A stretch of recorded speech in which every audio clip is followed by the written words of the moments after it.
What's up, everybody? It's Film for That Productions, and I'm Jason. Today, we are starting a brand new series on this channel. Yes, it's called Make or Break Trailers. And in this series, we're going to be looking at trailers from the past, whether I've reviewed them before or I haven't reviewed them before. Just trailers that I've seen in general that either were really good or might have been a little subpar. So, in this series, we're going to look at a whole range of trailers from all different kind of time periods, all different kinds of movies.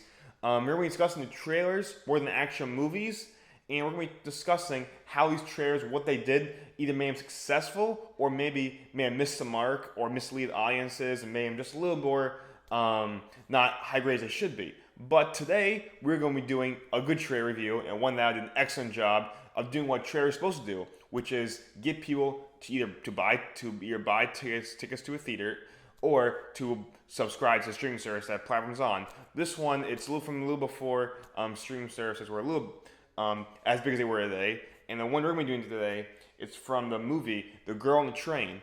Now, if you haven't heard of this movie before, it's an adaptation of a novel by the same name that was written by Paula Hawkins in the mid 2010s, about 2015 or so. And this one was produced right after that.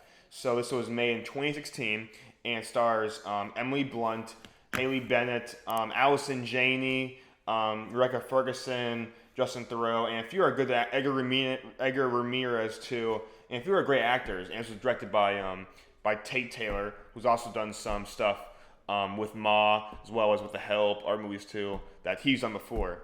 So in this one, we're going to be talking more about the trailer itself. So let's start it. Let's see it from the top.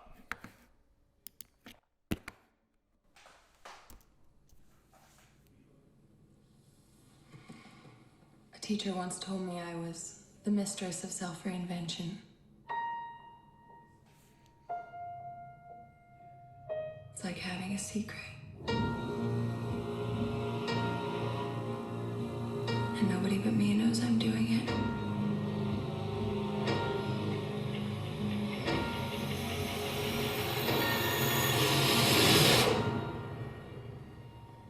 I saw her from the train.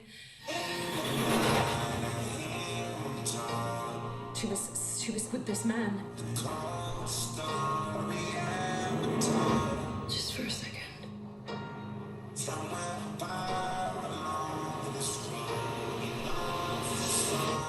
Is this her?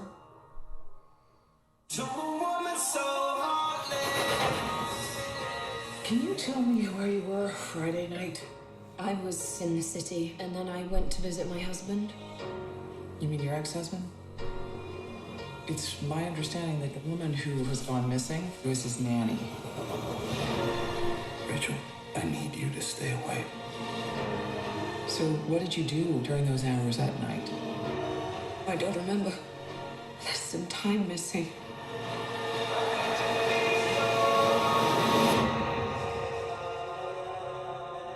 What happened that night in the tunnel? Tell me the truth.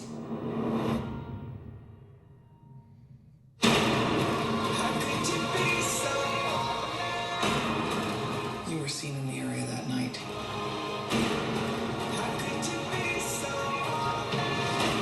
Did you murder Megan Hipwell? No.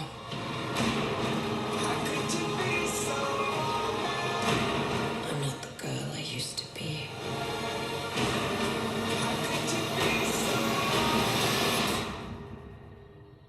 Why are you here? Because I'm afraid of myself.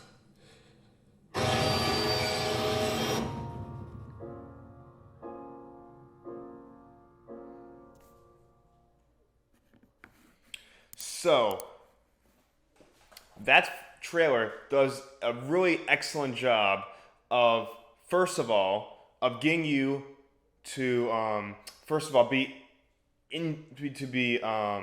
invest in these care what happens to them, because it tells you just a little rough, just enough of the story of who these people are, so that you are interested, but not so much as to tell you who exactly who they are, so you already know entirely who they are before the movie even begins.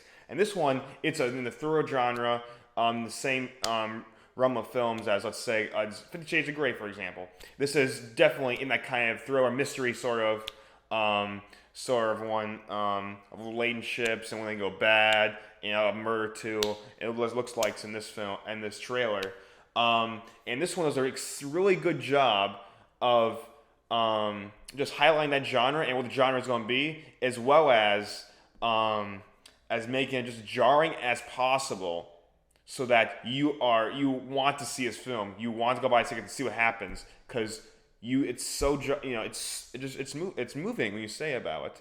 But let me show you how it's moving to me personally. So first of all, when we first start this trailer,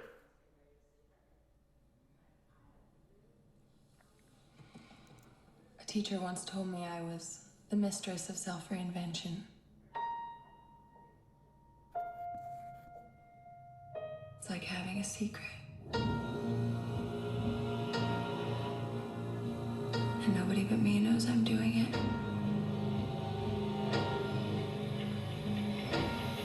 it basically starts out with this woman who's disappeared, and basically the entire film is basically what happened to this woman. Why did she disappear? And is she still alive?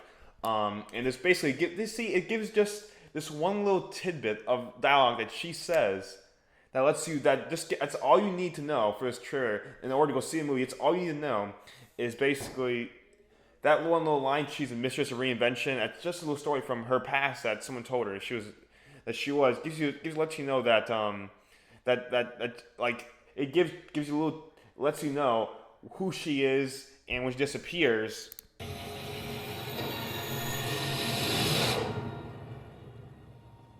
I saw her. Then I saw her from the train. you introduce Emily Blunt, who's going to be the main character, who's the last person who saw this woman before she disappeared. She was with this man.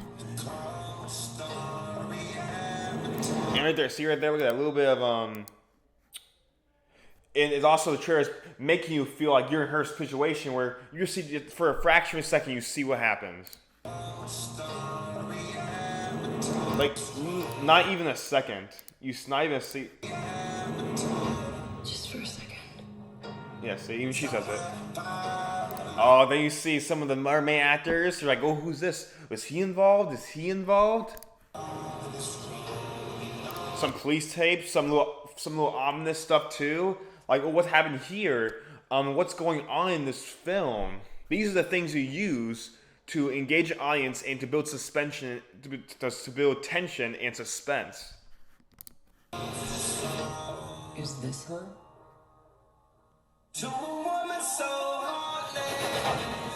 Then some little fragments of stuff. Obviously, it's 50 Shades Great, so it's some not so PG-13 stuff, but some little tidbits of just little flashes of stuff of the main character who's lost, who are trying to find what happened to her. Just get a little bit of mystery about her too. That's also part of her personality. She's very very hard to understand. Can you tell me where you were Friday night? I was in the city, and then I went to visit my husband. You mean your ex-husband? And then you bring in also you bring in Allison Jane, who's a very well-known actor from especially from The West Wing, a very good series that came on in the early 2000s.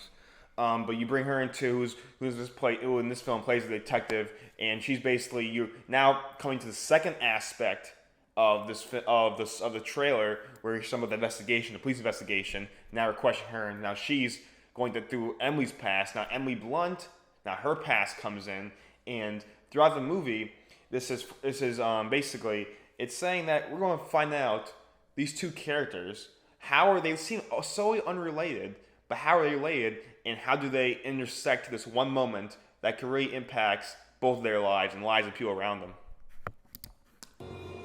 It's my understanding that the woman who has gone missing was his nanny. Rachel, I need you to stay away. So what did you do during those hours that night? Bring some visuals up there, some just good visuals of like for example of like the train tracks. The train is the train itself is a very it's used quite a lot in the film, and this trailer emphasizes well how important train is, what she does in the train, and because that's the entire movie. That's where she saw the girl before she disappeared. The woman before she disappeared. I need you to stay away. Train So tracks. what did you do during those hours? You're putting some little where was she at? You're adding some questions in the dialogue too of who is this woman and how would she get to it? Also some liquor of also using some little bit of art department. Why in a liquor store? Was she intoxicated? As another question, did she really see her or did she see something else? It brings those adding layers of conflicting that a mystery novel and thrillers are supposed to do. Those hours that night. I don't remember. There's some time missing.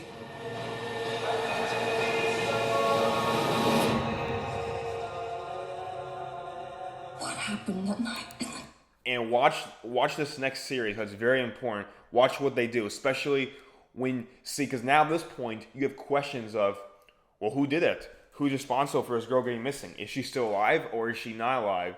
And watch what they do with what they do because they're trying to throw you off the scent as much as possible, or to get you just think like who's involved, who's really behind all of this. Watch what it does. I don't know. Tell me the truth.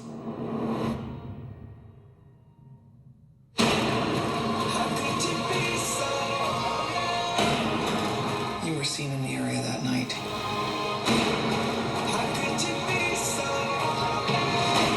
Did you murder Megan Hipwell? No.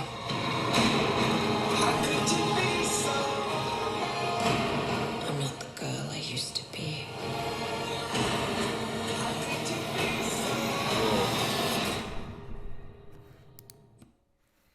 And then they show all different faces from Emily Blunt to Edgar Ramirez to all our actors and actresses in this film, so you don't know what's going on, and use some very powerful imagery.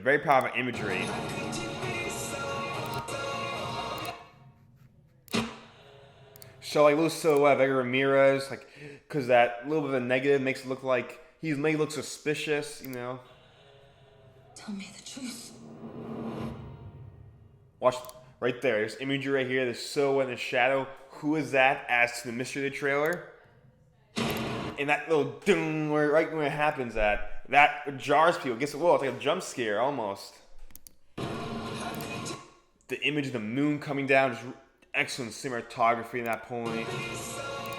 You see Rebecca Ferguson. You see just like her, just this jarring of the trees and all that. Oh. Train going by. That night. Another. Who's this figure? Who is this man? Police vehicles, mirrors getting smashed. Megan Hipwell. No. Someone in the water, blood being washed. I'm not the girl I used to be.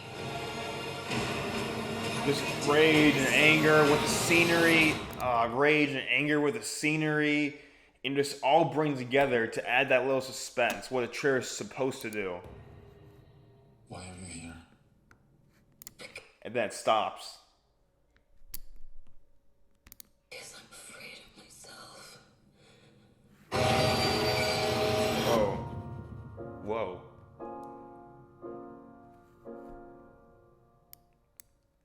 And it's 2 minutes and 25 seconds, which is a very good running time for a trailer. But it can give you a lot of good backstory that you need. Or also, if it was that would be too long for some trailers. Especially if it's something where it's something important is right in the beginning that impacts the entire story, a very scripted trailer might not suit it. But this one, it gives you just enough so you know what's going on, and so that you can figure out what's going on. So last thing I wanted to specify on is the music itself, because throughout the entire, you were thinking that music you were hearing throughout the entire trailer, that is actually, it's a remix of a Kanye West song called Heartless. And it was reorchestrated and remixed by a band called I think it's called Blitz Berlin. That's like Canadian. It's Canadian. They're based in Los Angeles, I think, but it's a bunch of these Canadian composers, and they remixed this music for this trailer, and it does a fantastic job in this film. Just a fantastic job of just fantastic. I'll show you. teacher once told me It's I quiet was right now. the mistress of self-realization. No song. Just there. First note begins. It's like having a secret. Then when the guy comes up, that's when it all starts. That's when the mood starts to change. And nobody but me knows I'm doing it. Constant piano.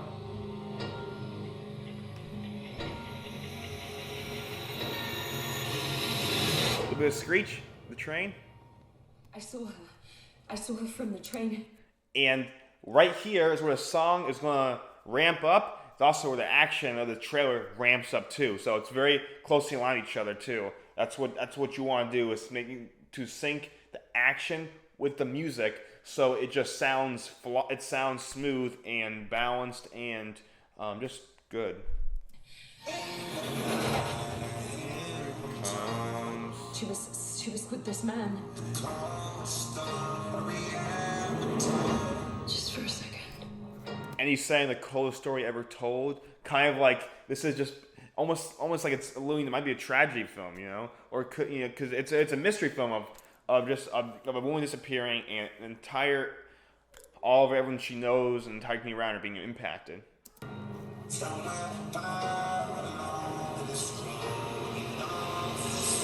Stops. Is this her? Yeah. Can you tell me where you were Friday night? I was in the city. And right here, we're trying to go. We're looking a little bit of taste of what of Emily Blunt's past in this film. We get a little bit of the no vocal sounds for a bit. Just some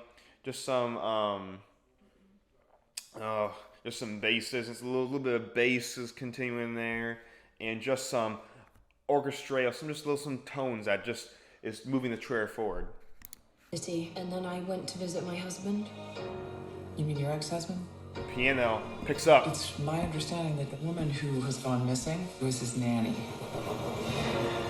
Rachel, I need you to stay away. And So what did you do during those hours that night?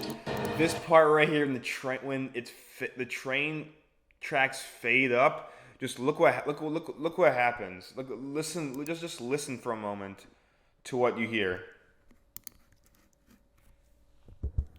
Just listen. Rachel, I need you to stay away.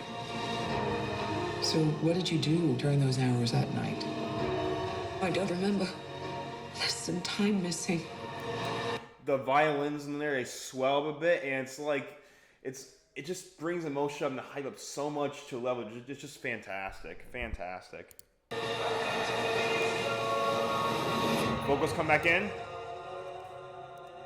What happened that night in the tunnel? Then it all goes. Tell me Everything. the truth.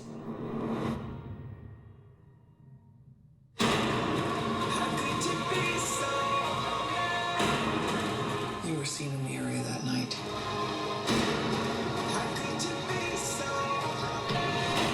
Did you murder Megan Hempwell? No.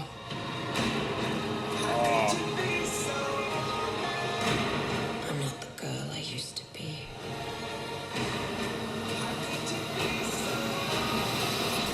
Stops.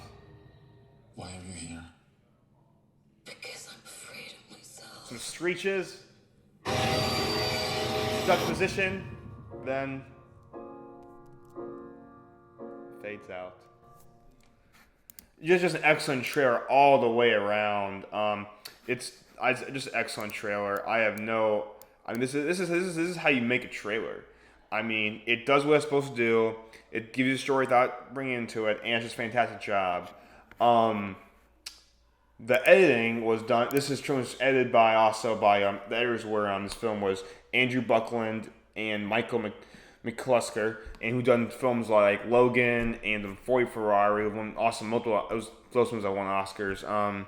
And they do a great job of with the imagery and of the just everything without it, different little bits of visual cues that you need to understand to try and think of what's going on in this trailer. You know, it's a good kind of what's going on because you know what's going on, but it's like you don't know how it's going to end, how it's going to play out, which makes you want to see that film and buy tickets. And that's the only purpose of trailers, is to get you interested so you buy tickets so that film can make money and can be good for its investors, production company, producers, everyone all around. And this trailer does a fantastic job on it. So much so, this is one I want to highlight. First of all, because it's such a fantastic trailer. So many good things to talk about this trailer. I can't talk about. The movie is good too. How I do wish though, if you haven't seen the movie, I wish there was a little bit more of this kind of music in it too, because it's just fantastic music. It was fantastic. But I wish Blitz Berlin did some more of the music too. I think Danny Elfman did the closing too, but he did a good job in it too. It was a good story all around that I liked. And this teaser trailer, it's a teaser trailer, so it's supposed to not have too much information to it. And I legit think that if they would have just ran with this one, it's all they would have ever needed because it's so good. I can't say enough about this. And it's one of the reasons, it's the first interactions that audiences have in the movie is a trailer. So big props to everyone who, from the editors to the director on The Girl on the Train, who made this trailer and made it so good and so engaging and make people want to see it. So props on their part. So that was The Girl on the Train trailer, the first episode of Make or Break trailers on the channel. Hopefully we'll get some more coming out as we head the next few weeks.